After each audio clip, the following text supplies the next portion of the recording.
मैं हूँ डॉन, मैं हूँ डॉन, मैं। डॉन का इंतजार तो 11 मुल्कों की पुलिस कर रही है, पर डॉन को पकड़ना मुश्किल ही नहीं, नामुमकिन है। साल 1978, फिल्म डॉन। आइए आज मैं डॉन से जुड़ी हुई कुछ बातें आप लोगों से शेयर करता हूं।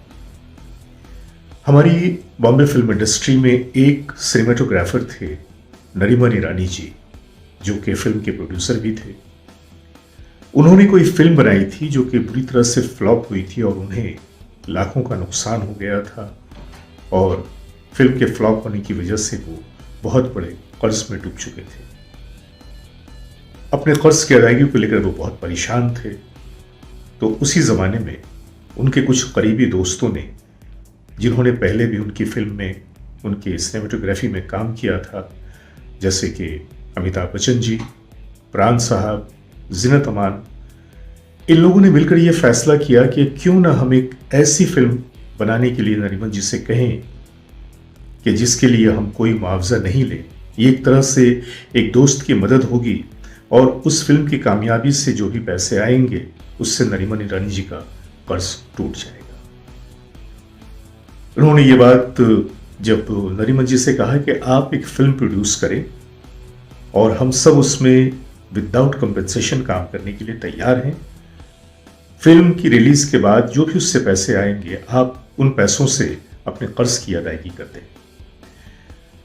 नरीमन ईरानी जी को भी ये बात काफ़ी अच्छी लगी, लिहाजा वो सलीम जावेद साहब के पास गए और अपनी इस बात के, अपने इस ख्याल का जिक्र किया। तो सलीम जावेद साहब ने कहा कि हमारे पास एक स्क्रिप्ट तो है, बहुत ही खूबसूरत, बहुत अच्छी स्क्रिप्ट है, लेकिन पता नहीं क्यों लोग उससे सही ढंग से रिस्पॉन्ड नहीं कर रहे हैं। बहरहाल इन्होंने स्क्रिप्ट सुना और सलीम जावेद साहब से उस स्क्रिप्ट को खरीद लिया। नरीमन ईरानी जी ने स्क्रिप्ट तो खरीद लिया, लेकिन अब वही परेशानी इनके साथ भी आई कि लोगों ने इन्हें सही ढंग से रिस्पॉन्स नहीं दिया। ये प्रकाश मेहरा जी के पास गए कि ये स्क्रिप्ट है मेरे पास और मैं इस पर फिल्म बनाना चाहता हूँ, लेकिन प्रकाश मेहरा जी कुछ ज़्यादा इच्छुक नहीं थे। उनसे मायूस होकर वो जितेंद्र जी से मिले, उन्हें भी स्क्रिप्ट सुनाई और कहा कि मैं चाहता हूँ कि ये रोल आप करें और इस फिल्म को मैं बनाना चाहता हूँ। लेकिन जितेंद्र जी भी कुछ खास दिलचस्पी उन्होंने नहीं दिखाई। नरीमन जी बड़े परेशान कि भाई फिल्म तो बनाना चाहते हैं, लेकिन यहाँ तो लोगों की तरफ से सही रिस्पॉन्स ही नहीं मिल रहा। ऐसे में एक दिन वो मनोज कुमार जी से मिले। मनोज कुमार जी के सामने जब उन्होंने अपनी परेशानी का जिक्र किया तो मनोज कुमार जी ने पूरी स्क्रिप्ट को बहुत ही ध्यान से सुना और कहा कि इसमें एक कामयाब फिल्म के तमाम मवाद, सारे कंटेंट मौजूद हैं।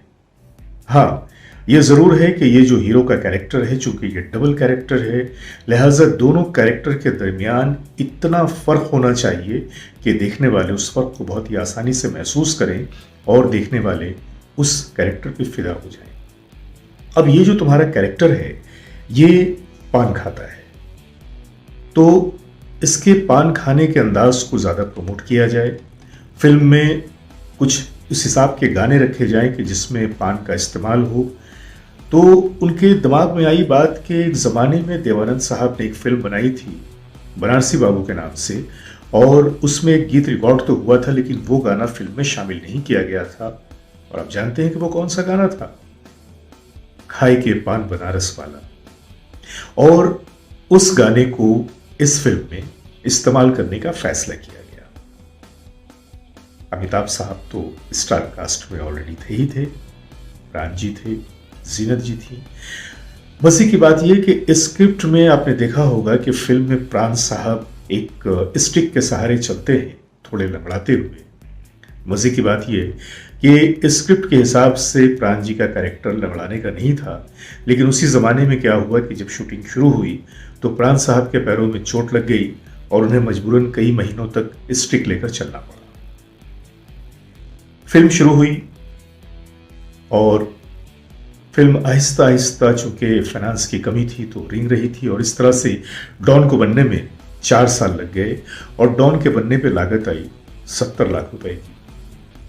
चौंकिए मत, क्योंकि फिल्म में जो सबसे बड़ी लागत लगती है वो तो आर्टिस्टों की लगती है, अदाकारों की लगती है, और इसमें तो अदाकारों ने पैसे ही नहीं लिए थे जो मेन आर्टिस्ट थे, और बकिया जो लोग थे उन्होंने भी बहुत ही रियायत के साथ काम किया था, महज इसलिए कि नरीमन जी का कर्ज उतर जाए। लेकिन बड़े अफसोस की बात है कि फिल्म रिलीज होने से पहले ही नरीमन जी इस दुनिया को छोड़कर चले गए। फिल्म रिलीज हुई, फिल्म ने तो तहलका मचा दिया और अमिताभ साहब को फिल्म फेयर अवार्ड मिला, लेकिन अमिताभ साहब ने अपनी बड़ाई का इजहार करते हुए वो अवार्ड नरीमन ईरानी जी की बेवा को दे दिया और ये कहा कि ये अवार्ड नरीमन जी का हक है।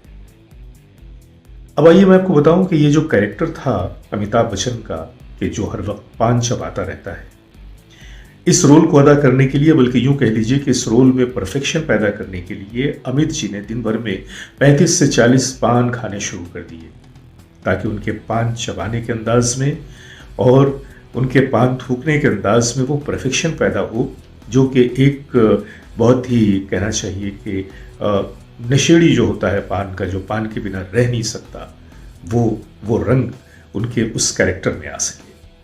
और आपने देखा कि अमिताभ साहब काफी कामयाब भी हुए। ये तो थी अमिताभ साहब की बात, लेकिन जब फिल्म के उस गाने की रिकॉर्डिंग हो रही थी, खाई के पान बनारस वाला, तो एक बात मैं आपको बताऊं कि किसी भी गाने की रिकॉर्डिंग के वक्त रिकॉर्डिंग रूम में किसी भी खाने पीने की चीज का कोई परमिशन नहीं होता, निषेध होती है। आप पानी तक नहीं पी सकते। अगर आपको पानी भी पीना है, चाय पीना है, आपको स्टूडियो रूम से बाहर जाना पड़ता है, रिकॉर्डिंग रूम से। लेकिन पहली बार ऐसा हुआ कि रिकॉर्डिंग रूम में किशोर कुमार साहब ने पीकदान रखवा लिया।